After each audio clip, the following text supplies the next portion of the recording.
Hi, I'm coming to you from, as you can see, my bedroom. I'm sick. As you can see, the water behind me with my house coat that I got hanging on the bed. Excuse that. And the NyQuil. Today, I decided to come to you to do my story on the progress since tubal reversal, which I had done February the 7th, 2012 of this year.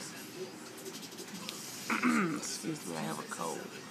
I just feel that it's a lot of us tubal reversal mothers out here, and there's not enough stories out there to give people hope or journeys where we can trail each other. Although I have seen a lot of successful stories as well. My surgery was in February, and since my surgery, this here is May, which is the third cycle trying to conceive.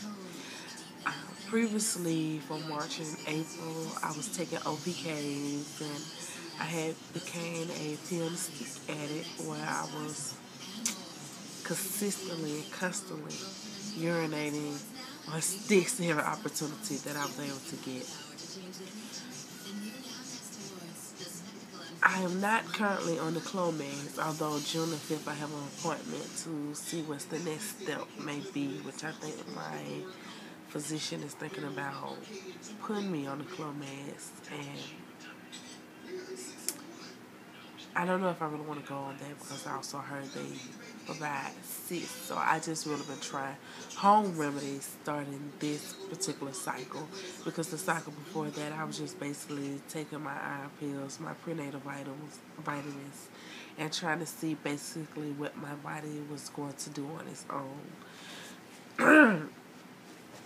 I've been doing BB charts, and you can also find me on Baby and Bump at Miss Truth from Baby and Bump, and I'm also on Fertility Friends and Countdown to Pregnancy. This particular cycle, I have been doing the honey and the cinnamon, and I have also been eating pineapples because they supposed to assist with the implantation. This will be the start of my first journey, my first blog, and I would like to ask everyone to come follow me. Having a tubal reversal makes one feel whole again. It just makes you feel like you have right a wrong that you have done. I mean, at the time I thought it was the right decision to make because I was very fertile. It's like you could cough on me and I become pregnant. And receiving my first two big fat negatives was kind of heartaching because, well, I wouldn't actually say that. March, we did receive an EBT and two first responders that gave us two lines. On the first response, the first line was very, very vague. You could barely see it, and I thought it was an evap. The second one was a line that was very light, but you could see it. And on the EPT, you can see where one line, and the vague line coming across it. That ended up to be a chemical miscarriage, which I felt bad about it. I felt good knowing that I could conceive. I felt bad that it didn't stick. Well, this cycle I have been doing, as I said earlier, nothing but honey, cinnamon, and eating a few pineapples every couple of days. I stopped the honey and cinnamon because they said after so long of taking it, stop it because it can also cause you to miscarriage. Now, what symptoms have I been having? All of a sudden, I caught the runny nose and the stuffy nose.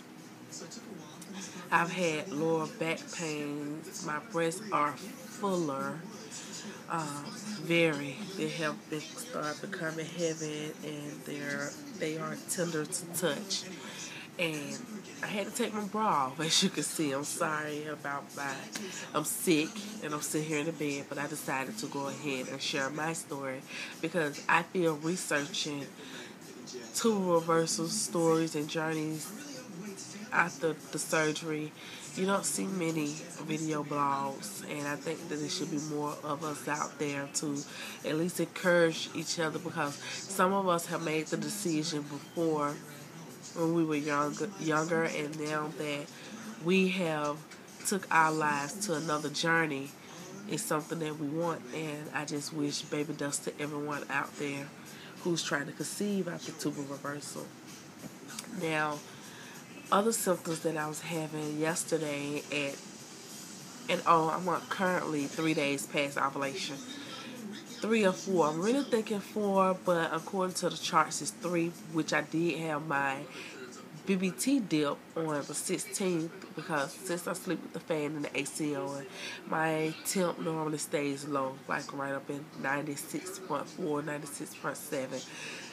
My temp for the conception day, which was the 15th, is when I ovulated, was 96.4, and the dip on the cycle day 16th was 97.5, which exceeds the 0.4 dip. So that confirms that I did indeed ovulate. Yesterday I was very nauseated. I was nauseated to the...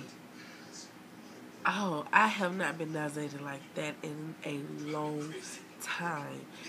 Just trying to talk made me want to vomit. And I had the runny nose, a stuffy nose. My breast was tender to touch. The nipples was. Besides that, my breasts just have a sharp pain going through them, and they're fuller. I had a little backache yesterday, and my cervical fluid yesterday was dry, which they said that it's supposed to be like that after ovulation, which I see a lot of women saying that they were very wet. But according to my research, after you ovulate, you are supposed to dry up. Your cervix drops, it closes up, and your cervical fluid becomes dry. But I hear a lot of women say that they experience a lot of cervical fluid, which I guess is to each his own. Today, runny nose, stuffy nose. I'm sick, as you can see, the NyQuil. I'm not nauseated today.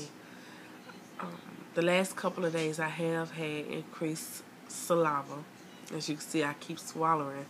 Excuse me as well. My saliva has increased. Off and on, I've been experiencing dull pressure. I was gassy this morning. I haven't really been burping. I just been really gassy, but it's mild dull pressure in my lower stomach area that I've been experiencing. Didn't really have any headaches today. Now, on cycle day 13, that night, my breast became extremely sore to touch, period. I had to cradle my breast in a blanket just to sleep that night. And my DH, he was very patient and understanding, and he allowed me to prop up in his arms and sleep. I experienced my egg white mucus on Saturday, and we've been trying to baby dance every 2 days because they said that gives you a better chance too, because the sperm is stronger. Yesterday I was a little dizzy, my legs were hurting, my lower back, which today my back is hurting, period. And besides that, it's really nothing. My breasts are sore and they are heavy, but that's just about it. During the time of surgery, I was 240 pounds, which I have gotten down to 209, but I'm 5'5", so for my height, that still is a little too much. And I'm currently also starting a liquid diet so that I can get down to my size of 160. This has been a journey, but this cycle I have not been doing any OPKs. I decided to take it a little easy. I make sure that I take my prenatal vitamins daily. I've been drinking plenty of water, as you can see. I have my Fiji water here, and I've been making sure that I get as much water in my system as possible. But besides that, I really haven't had too much going on. So this is my story coming to you live, vlog 1, at 3 days past ovulation. Again, the only symptoms that I am suffering today